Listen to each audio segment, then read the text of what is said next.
Bamwe mu gwaruka baramaze gutahura bongera barumva akamo batewe n'umukuru w'igihugu c'u Burundi Evariste Ndayishimiye ko kuvyaza umusaruro ivyo abantu bagenda banegura. Abo nabo s'abandi ni ugwaruka ruhurikiye mw'ishirahamwe Agronova bihaye intumbero yo guhingura umwavu w'ikirundi w'akanovera bawukuye mu micafu itandukanye yegeranwa mu gisagara ca Gitega canke mu tuzu twa sugumwe. Iryo hinguriro rikaba rikorera muri komine ya Gitega muri zone Mungwa quartier Mungwa, rikaba rikora umwavu kama ukaza ari intete zoroshe gukoresha kandi urimo n'ivyunyunyu bikenewe n'ibiterwa. Kurikirana intumbero bafise nk'uko bishikirizwa na Ndayavugwane Pomseni asanzwe arongoye iryo hinguriro. Rero nishira hamwe ryaje kugira ngo riterere mu gisata c'uburimyi kuko haca hajamwo wanashima n'ubworozi eka n'ibidukikije naho nyene turagomba guterera mu ntumbero yo kuvyaza umusaruro cane cane ivyo abarundi benshi bita ko ari umucafu.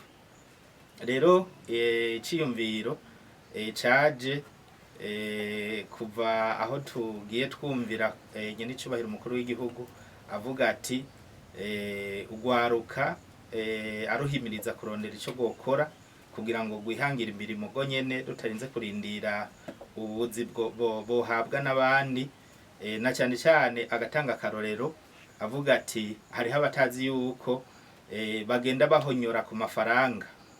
Agatanga akarorero avuga ati nk'ubu wofata kegeranya ubucafu bwose busanzaye ngaho mwibarabara akagira umwavu amahera yoba yaronse. Twege rero dufatiye kw'ico ciyumviro twabonye ko kuwegeranya gusa hanyuma ngo urondere abakugurira umwavu uko bidakwiye. Tuca rero turaja hamwe kunyene mubona urugwaruka ruri ngaha turashire imitwe hamwe kugira ngo dushobore kuvyaza ubwo bucafu amafaranga. Naha rero ubona twashoboye gushikaho hakogwa imashini. Iyi mashini ubona ngaha si imashini yagiye kugurirwa ahandi, ni imashini yakozwe n'aba nyine ubona ngaha. Tubona ngaha tugiye hamwe hanyuma umwe wese araterera iciyumviro, turiyumvira imashini y'ubuhinga ishobora kuduhingurira wa mucafu ukazoza ari intete zimeze neza kandi ukazoza ufise akanovera kuko turaheza tukawushiramwo ivyunyunyu byose ibiterwa bikenera kugira ngo uzobe by'ukuri umwavu ushobora gutanga umusaruro mwiza. Rero nk'uko mwabibonye intambwe turamaze kuyitera.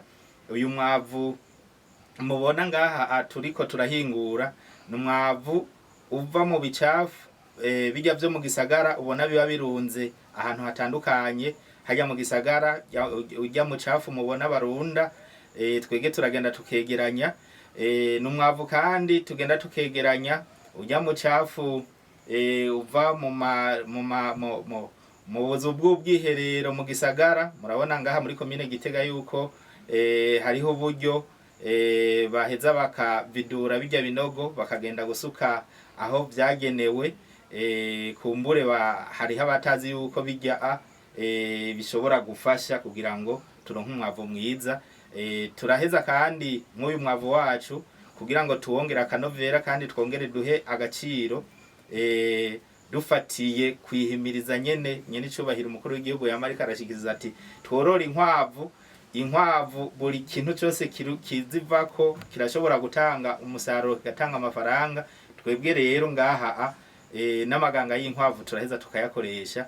Naco gituma uyu mwavu mubona ukorerwa muri runo ruganda n'umwavu tuvuga mu gifaransa kuri bio, nta kintu mva mahanga kiba kirimwo. Ni umwavu kama ukwije ibisabwa wongeye ko akanovera kandi nta kintu kiba cyavuye hirya no hino.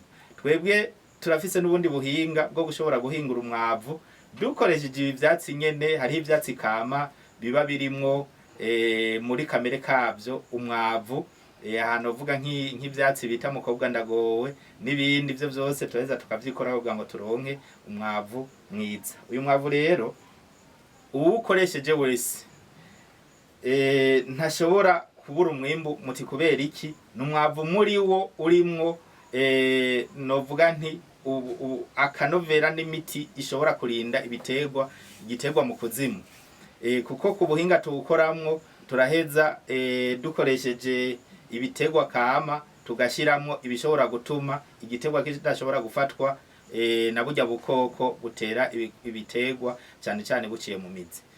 N'umwavu tumaze kugerageza twebwe ubwacu kuko turafise ubuhamya by'ukuri ari umwavu wawe ukoresheje umwimbu nturonka naho ukwiza. Hariho abamaze kuvyibonera, hariho n'abandi kumbure dushobora kuvyereka ko n'ubu umwimbu twakuyemwo turacyawufise. Uwo mwavu rero uramaze kugeragezwa kuko hari abamaze kuwukoresha kandi ibiterwa bawuteyemwo bikayagayaga ndetse n'umwimbu ugaheza ukagenda neza. Ndavuga Nepomuscène ahamagarira abarimyi bifuza uwo mwavu kwisha ivyangombwa kubisaba kugira ngo babakorere hakiri kare. Naco gituma duhamagarira abarimyi ukeneye umwavu ukwije ivyangombwa, umwavu kama ukwije vyose, turamuhaye ikaze ngaha mu ruganda rwacu mwishirahamwe Agronova Company kugira ngo dushobore kumuhereza. Kandi nubamenyesha yuko gushikira isaha ibi mubona duhingura ngaha aha duhingurira abantu bamaze kuduha ico twokwita commande. Ntavyo dukora ngo dushire ku isoko tudandaze.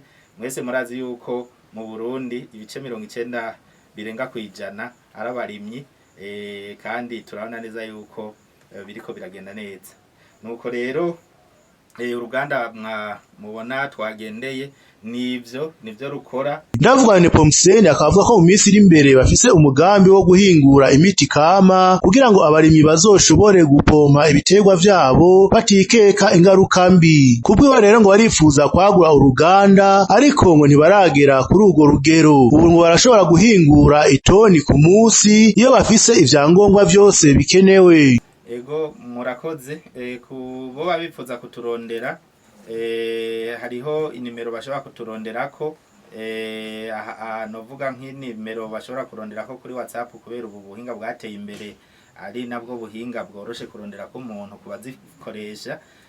Hariho inimero ya 79 amajana 247 amajana 477. Iyo nimero barashobora kuyironderako kuri WhatsApp.